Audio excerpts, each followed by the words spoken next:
क्या आगरा की जामा मस्जिद के नीचे श्री कृष्ण की मूर्तियां दबी हुई हैं? क्या अयोध्या और ज्ञानवापी के बाद एक बार फिर हिंदू और मुस्लिम एक दूसरे के सामने आने वाले हैं? आखिर क्यों दावा किया जा रहा है कि आगरा की जामा मस्जिद के नीचे श्री कृष्ण भगवान की मूर्ति दफन है? कितनी सच्चाई है इस दावे में और क्या होगा इसका अंजाम? जानने के लिए वीडियो को अंत तक जरूर देखिए। दोस्तों, जब अयोध्या में बाबरी मस्जिद का फैसला आया था, तब जहां एक पक्ष में खुशी की लहर दौड़ गई थी, वहीं दूसरा पक्ष काफी निराश हो गया था। अयोध्या के बाद वाराणसी में ज्ञानवापी मस्जिद को लेकर एक बार फिर दोनों पक्ष आमने सामने आ गए और वो मामला भी कोर्ट में पहुंच गया। और अब एक बार फिर ऐसी ही परिस्थितियां निर्मित हो रही है, क्योंकि अब हिंदू पक्ष ने दावा किया है कि आगरा में जामा मस्जिद की सीढ़ियों के नीचे भगवान केशव देव यानी कि श्री कृष्ण भगवान की मूर्तियां दबी हुई है। कथावाचक देवकी नंदन ठाकुर ने आगरा में अपने प्रवचन के दौरान इस बात को भी उठा दिया। उन्होंने कहा कि आगरा की जामा मस्जिद की सीढ़ियों के नीचे भगवान श्री कृष्ण की प्रतिमा है। मस्जिद की सीढ़ियों को खोदकर वहां से मूर्तियां निकालनी चाहिए। उन्होंने कहा कि श्री कृष्ण जन्मभूमि के मंदिर को तोड़कर वहां की मूर्तियों को आगरा की जामा मस्जिद में लगाया गया था। उसके बाद उसे सीढ़ियों के नीचे दबा दिया गया। इसलिए वो न्यायालय और आगरा के जनप्रतिनिधियों से मांग करते हैं कि आगरा की शाही जामा मस्जिद को खुदवाकर वहां से मूर्तियां निकाली जाए। उन्होंने ये भी कहा कि मथुरा कृष्ण जन्मभूमि को मुक्त कराने के लिए जल्द देशव्यापी आंदोलन चलाया जाएगा। इसकी तैयारियां भी पूरी हो चुकी हैं। देवकी नंदन जी ने कहा कि उन्होंने मुस्लिम समाज के भाइयों से भाईचारे की अपील करते हुए मस्जिद की खुदाई की मांग की है। उन्होंने ये भी कहा कि खुदाई का पूरा खर्च वो खुद उठाएंगे। लेकिन जब मुस्लिम पक्ष से इस बारे में कोई जवाब नहीं आया तो उन्होंने कोर्ट का दरवाजा खटखटाया। उन्होंने कोर्ट में भी कहा कि वो फास्ट ट्रैक में इस मामले की सुनवाई करके जल्द से इस पर फैसला सुना दे, जिससे कि जामा मस्जिद की सीढ़ियों के नीचे दबी हुई केशव देव की मूर्तियों को निकाला जा सके और जन्माष्टमी धूमधाम से मनाई जा सके।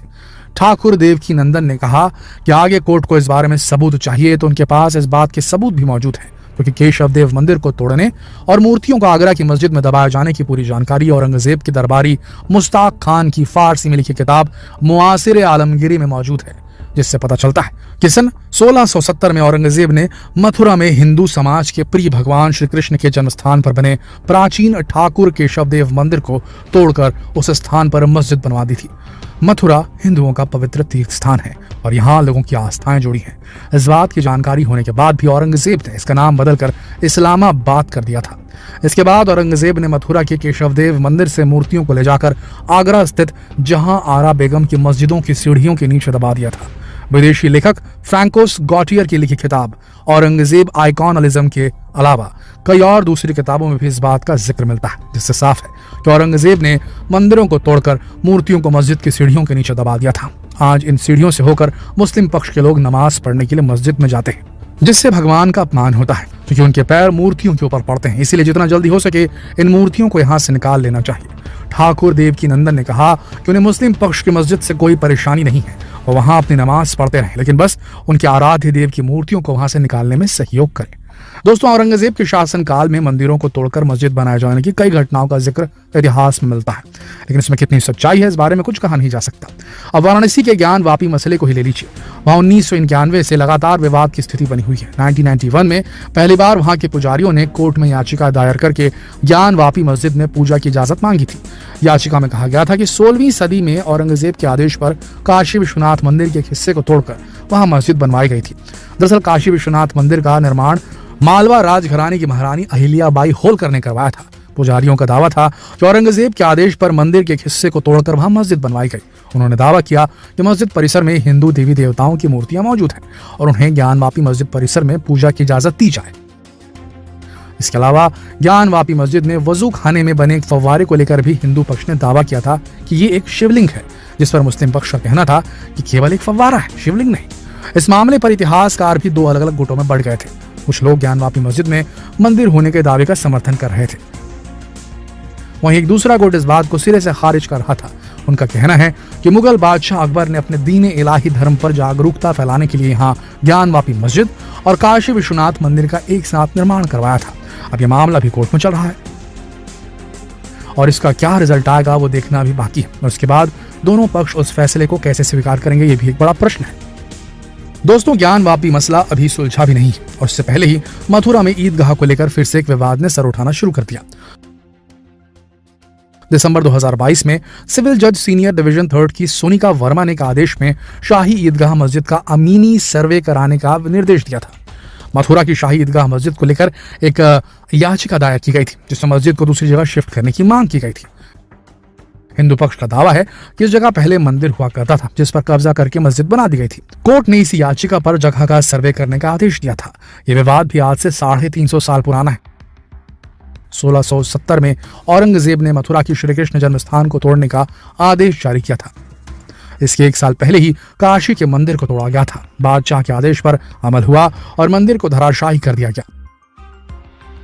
इसके बाद इसी जमीन पर शाही ईदगाह मस्जिद बनाई गई। दोस्तों, मंदिर मस्जिद को लेकर विवाद तो हमेशा से ही चलते रहते हैं, लेकिन जब अयोध्या में बाबरी मस्जिद को लेकर फैसला आया तो इस तरह के मामले और तेजी से उठने लगे, क्योंकि वहां फैसला हिंदुओं के पक्ष में सुनाया गया था। उसके बाद से ही काशी और मथुरा को लेकर आवाजें उठनी शुरू हो गई। अयोध्या तो झांकी है, काशी मथुरा अभी बाकी है। इस नारे को बार बार दोहराया गया और इन विवादों का हवा देने में मीडिया चैनलों का भी बहुत बड़ा योगदान रहता है, क्योंकि उन्हें इससे अच्छी टीआरपी भी मिलती है। इसलिए वो दिन रात चिल्ला चिल्ला कर इन मुद्दों को उठाते हैं। यहां तक कि कोर्ट के फैसले के पहले ही वो सुना देते हैं अपना खुद का फैसला। लेकिन हमें ये नहीं भूलना चाहिए, आखिर फैसला कोर्ट का ही होना सही रहेगा, फिर चाहे वो किसी के पक्ष में हो या किसी के विपक्ष में, क्योंकि कोर्ट दोनों पक्षों की दलीलें सुनने के बाद सबूत के आधार पर फैसला देती है। और इस बार भी आगरा जामा मस्जिद के मुद्दे पर भी कोर्ट ही अपना फैसला सुनाएगा और उम्मीद है कि दोनों पक्ष बिना किसी विवाद के उसे स्वीकार भी करेंगे और कोर्ट के फैसले का सम्मान करते हुए आपसी सौहार्द बनाए रखेंगे। हमारी तरफ से एक चीज यहाँ पर सोचने वाली है दोस्तों, हम न हिंदुओं के पक्ष में न मुस्लिमों के पक्ष में, हम इंसानियत को मानते हैं, हम भारतीय हैं, हम इसी विचारधारा को मानने वाले हैं। और हमें ऐसा महसूस होता है कि अगर इस प्रकार की चीजें सामने आ रही तो हम अभी एडवांस टेक्नोलॉजी का इस्तेमाल क्यों नहीं करते, हम कोई ऐसी स्कैनिंग मशीन्स क्यों नहीं डेवलप करते भारत के अंदर। अगर इस प्रकार से अगर दो समुदायों के बीच में इस प्रकार का भीषण तनाव डेवलप हो रहा है और कहा जा रहा है कि सीढ़ियों के नीचे है तो कितने फीट नीचे है, अगर हम किसी तरीके से कोई स्कैनिंग डिवाइस ऐसा बना लें या ऐसा मौजूद हो, उसका इस्तेमाल अगर किया जाए उस जगह पे, तो असलियत सामने आ सकती है दोस्तों। वो किया जाना चाहिए रादर दिन किसी की भावनाओं को आहत करने के, किसी के पूजा स्थल को तोड़ के उसको चेक करने के, ये भी किया जा सकता है। दूसरी चीज, जो दूसरा पक्ष है जिसको आपत्ति हो रही है कि उसके नीचे में वहां मूर्तियां हो रही हैं, तो मुस्लिम भाइयों को भी सामने आना चाहिए और उनकी जिज्ञासा को दूर करना चाहिए। अगर दोनों आपस में आमने सामने आकर अपने प्रॉब्लम्स को सॉल्व करने में कामयाब हुए आगरा में, तो पूरे भारत में ये चीज चलन में पकड़ लेगी।